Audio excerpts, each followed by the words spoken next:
അച്ചുമോളെ,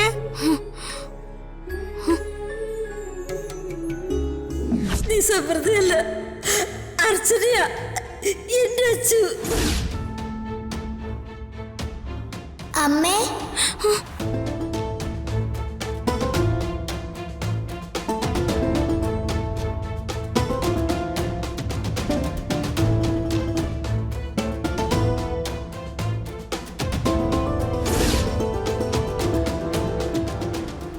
ദൈവമേ, എന്നെ എന്തിനെങ്ങനെ പരീക്ഷിക്കുന്ന?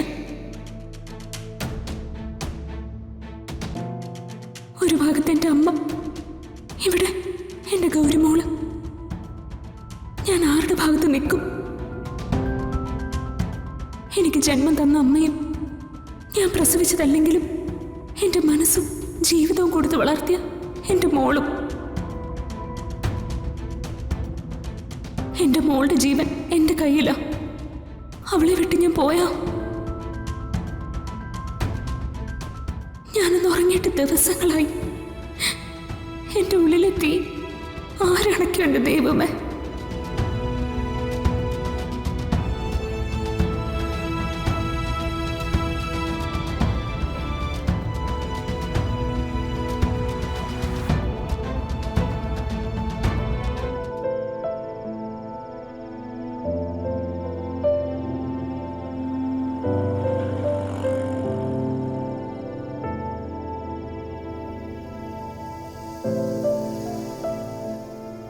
അമ്മ എന്താ ആഹാരം കഴിക്കാഞ്ഞേ?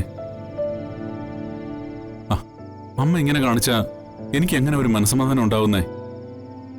മരുന്നൊന്നും മുടക്കരുതെന്ന് ഡോക്ടർ പ്രത്യേകം പറഞ്ഞല്ലേ? ആഹാരം കഴിക്കാതെ മരുന്ന് കഴിക്കാൻ പറ്റുമോ? ഉച്ചയ്ക്ക് മരുന്ന് തന്നിട്ട് കഴിച്ചില്ലെന്ന് സ്നേഹ പറഞ്ഞു. അമ്മേ, ഇങ്ങനെ വാശി പിടിച്ച് എന്നെ വിഷമിപ്പിക്കില്ലേ? അമ്മയ്ക്കിപ്പോ എന്താ വേണ്ടേ? എനിക്ക് എന്റെ മോളെയും കുഞ്ഞിനെയും വേണം. നീ എന്താ അവരെ പോയി കൊണ്ടുവരാത്തത്?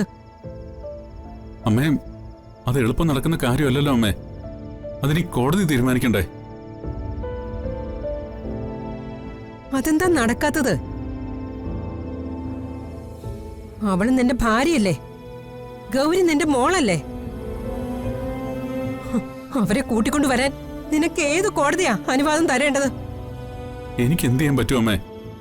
അവക്കൊന്നും ഓർമ്മയില്ലല്ലോ. ഓർമ്മയില്ലെങ്കിൽ എന്താ? നീ പോയി അവളെ വിളിച്ചിറക്കി കൊണ്ടുവരണം. ആരും തടയില്ല. അല്ലെങ്കിൽ ഞാൻ കൂടെ വരാം. എന്റെ മോളെ അവിടുന്ന് വിളിച്ചിറക്കി കൊണ്ടുവരാൻ എനിക്കറിയാം. നോക്കിക്കോ, നീ പോയില്ലെങ്കിൽ ഞാൻ പോവും. അമ്മേ, അമ്മ വെറുതെ പ്രശ്നങ്ങളൊന്നും ഉണ്ടാക്കരുത്. കോടതിയിലെത്തിയ കേസായതുകൊണ്ട് നമ്മൾ അവിടെ ചെന്ന് എന്തെങ്കിലും ഒരു പ്രശ്നം ഉണ്ടാക്കിയാ അത് വീണ്ടും ഒരു കേസാവും. അതൊന്നും എനിക്കറിയണ്ട. ഇപ്പൊ എനിക്ക് എന്റെ മോളെയും കൊച്ചിനെയും കാണണം. നീ പോയി അവരെ വിളിച്ചോണ്ട് വരണം. ഈ രാത്രിയിലോ? നാളെ നേരം പുലരുന്ന വരെയുള്ള ആയുസ് ദൈവം എനിക്ക് തന്നില്ലെങ്കിൽ പിന്നെ ഞാൻ എന്ത് സമാധാനത്തോടെ മരിക്കേണ്ടത്?